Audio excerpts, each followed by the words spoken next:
On the 20th floor of a Beijing high-rise, one of China's senior environmental reporters is becoming a Buddhist.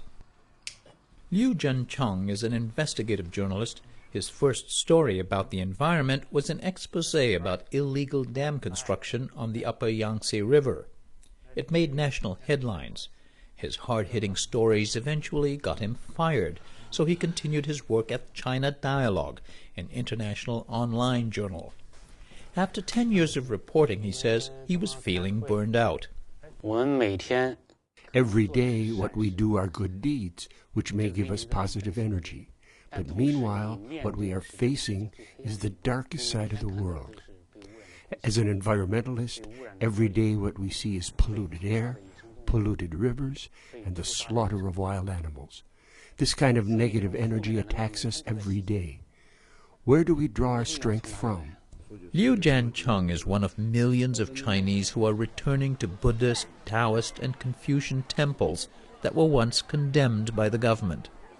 A little more than 4 decades ago, during China's Cultural Revolution, many Buddhist temples like this one in central Beijing were destroyed or defaced. Today, these temples are alive with worshippers.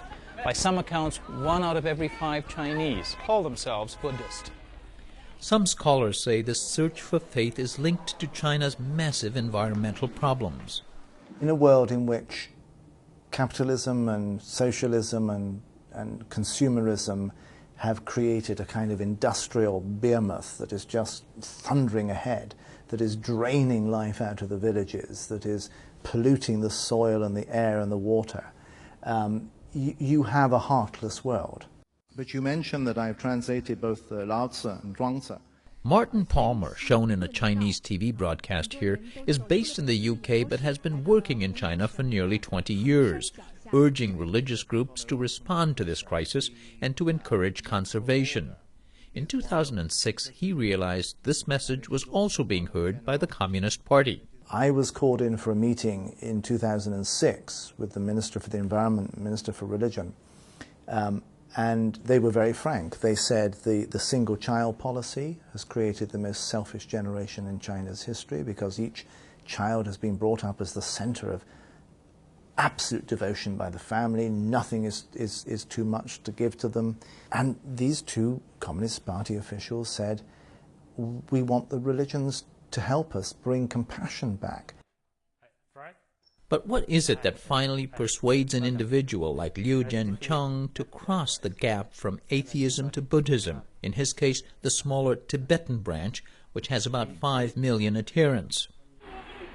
Shirley Hong is a journalist and filmmaker. She's known Liu for more than 10 years, but she was still surprised by his decision. When I learned that Jianqiang was converted, I was really shocked. You know, our generation, like we have been raised as atheists through childhood. We were taught that, you know, all religious beliefs are, you know, superstitious. So it's very hard for me to believe in any religion. I feel there's a huge gap. I was very curious, you know, I want to know what has made him to cross that gap.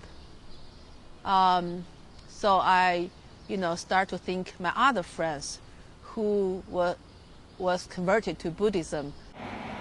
To satisfy her curiosity, she took a film crew to the highlands of western China, an area adjoining the autonomous region more commonly known outside China as Tibet. It's rich in biodiversity that conservation groups say is greatly imperiled.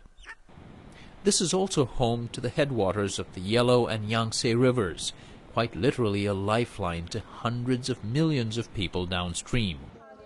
A prominent person in her documentary is a monk named Tashi Sange. He explains how conservation and respect for all living things has long been an intrinsic part of life here. My grandmother taught me that I shouldn't wash my hands or pee in the river or make it dirty. I said, why? They told me there is a dragon god. I asked them what the dragon god looks like, and they said, don't say it, don't say it. Mama and Papa told me in secret that this is a sacred lake, but they said, don't ever talk about it openly because we couldn't talk about gods. They do not exist in the Communist Party's eyes. They are superstitions. If anyone talked about a god, they would be beaten, so we wouldn't dare to say it. But through thick and thin in a country that's seen so much political upheaval and social change, those fundamental values have endured, he says. Who will protect the environment? In the West and in China, it's the government's responsibility. But the Tibetans don't think this way. This is not the Buddhist way. If you think that way, you are not a Buddhist. You are the protector. No matter if you are a newborn or an 80-year-old, you are all protectors. You are all responsible, and you have the responsibility. All life should be protected. Back in China's capital, Liu Jiancheng, guided by the Tibetan monk Chamei Rinpoche, says his spiritual journey has changed the way he sees the world and his whole approach to writing. Before, I only wrote from a legal point of view. It's wrong, this is a national park, and how can you destroy it? Now when I write, in my mind, what I think is they are fishes. They are millions of lives. When I write this way, I think that I should speak on their behalf. I shouldn't just think of what is good for us, what's good for humans. I can clearly see the change in me. China's omnipresent and officially atheist Communist Party appears to be actively supporting traditional culture, as one official called it, at this recent gathering. The former Communist Party Central Committee member said ecologically sustainable civilization begins with simple concepts. What we think in our hearts and minds will determine the state of the environment. Traditional Chinese culture promotes harmony between man and nature and encourages limited consumption and a simple way of life. We support this. We don't oppose taking from nature. We do oppose overexploitation. We want Gold Mountain, but we also want Clearwater and Green Mountain. One of the things that I've seen over the last few years, and increasingly so, is a sense that if there is going to be some kind of Chinese solution to these issues, it is going to come out of Chinese traditional culture. So my sense is that this partnership between religion and the government around environment is only going to get stronger and stronger. A partnership that he hopes will help lower the heavy environmental price China is paying for its economic progress of recent decades. For Religion and Ethics News Weekly, this is Fred de San Lazaro.